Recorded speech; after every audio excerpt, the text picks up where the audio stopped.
Hello, നമസ്കാരം. നമ്മളിന്ന് അക്കൗണ്ടൻസിയിലെ ഏറ്റവും പ്രധാനപ്പെട്ട ഒരു റൂളാണ് ഡിസ്കസ് ചെയ്യാൻ പോകുന്നത്.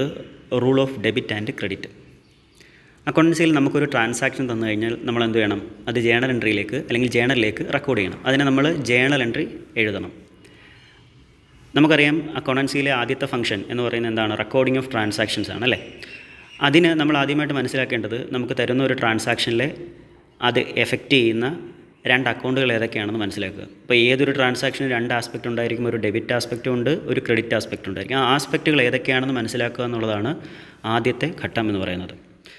നമുക്ക് തരുന്ന ട്രാൻസാക്ഷനിലെ രണ്ട് അക്കൗണ്ടുകൾ അറിയാം, അത് ഇനി പറയുന്ന 4 കാറ്റഗറിയിൽ വരുന്നതാണ് എന്ന് അറിയാമെങ്കിൽ rule of debit and credit വളരെ ഈസിയാണ്. നമുക്ക് തരുന്ന അക്കൗണ്ടുകൾ, അല്ലെങ്കിൽ നമ്മൾ മനസ്സിലാക്കിയിട്ടുള്ള അക്കൗണ്ടുകൾ asset, liability, expense, income. Asset, liability, expense, income എന്നീ കാറ്റഗറിയിൽ ഉൾപ്പെടുകയാണെന്നുണ്ടെങ്കിൽ rule of debit and credit വളരെ ഈസി ആയിട്ട് നമുക്ക് ചെയ്യാൻ പറ്റും. അപ്പോൾ നമുക്ക് തരുന്ന ട്രാൻസാക്ഷനിലെ അക്കൗണ്ടുകൾ തീർച്ചയായിട്ടും ഈ 4 കാറ്റഗറിയിൽ ഒന്നിൽ പെടുന്നതായിരിക്കും. ഓക്കെ, അപ്പം ഇതിൻ്റെ റൂളിലേക്ക് നമുക്ക് നോക്കാം. അസറ്റിനും എക്സ്പെൻസിനും ഒരേ റൂളാണ്. അസറ്റും എക്സ്പെൻസും കൂടിക്കഴിഞ്ഞാൽ എന്ത് വേണം? ഡെബിറ്റ് ചെയ്യണം. കുറഞ്ഞു കഴിഞ്ഞാൽ നമ്മൾ എന്ത് ചെയ്യണം? ക്രെഡിറ്റ് ചെയ്യണം. അതായത് അസറ്റും എക്സ്പെൻസും കൂടുന്നു, ഇൻക്രീസ് ചെയ്യുകയാണെന്നുണ്ടെങ്കിൽ അതിനെ ഡെബിറ്റ് ചെയ്യുക, ആ അക്കൗണ്ടിനെ ഡെബിറ്റ് ചെയ്യുക. ഡിക്രീസ് ചെയ്യുന്നു അല്ലെങ്കിൽ കുറയുന്നുണ്ടെങ്കിൽ ആ അക്കൗണ്ടിനെ എന്ത് ചെയ്യുക? ക്രെഡിറ്റ് ചെയ്യുക. അപ്പോൾ അസറ്റിനും എക്സ്പെൻസിനും ഒരേ റൂളാണ്. എന്താണ്? കൂടുമ്പോൾ ഡെബിറ്റ് ചെയ്യുക, കുറയുമ്പോൾ ക്രെഡിറ്റ് ചെയ്യുക. ഈ റൂളിൻ്റെ ജസ്റ്റ് ഓപ്പോസിറ്റാണ് ലയബിലിറ്റിക്കും ഇൻകത്തിനും ഉള്ളത്. ലയബിലിറ്റിയും ഇൻകവും കൂടുകയാണെങ്കിൽ, ഇൻക്രീസ് ചെയ്യുകയാണെങ്കിൽ ക്രെഡിറ്റ് ചെയ്യുകയും ഡിക്രീസ് ചെയ്യുകയാണെങ്കിൽ എന്തും ചെയ്യുക? ഡെബിറ്റ് ചെയ്യുകയും ചെയ്യുക. അപ്പോൾ ലയബിലിറ്റി ആൻഡ് ഇൻകം കൂടുമ്പോൾ ക്രെഡിറ്റ് ചെയ്യുക, കുറയുമ്പോൾ ഡെബിറ്റ് ചെയ്യുക. അതായത് ഇൻക്രീസ് ചെയ്യുമ്പോൾ ലയബിലിറ്റി ഇൻകവും ഇൻക്രീസ് ചെയ്യുമ്പോൾ ക്രെഡിറ്റ് ചെയ്യുക, ഡിക്രീസ് ചെയ്യുമ്പോൾ എന്ത് ചെയ്യുക? ഡെബിറ്റ് ചെയ്യുക.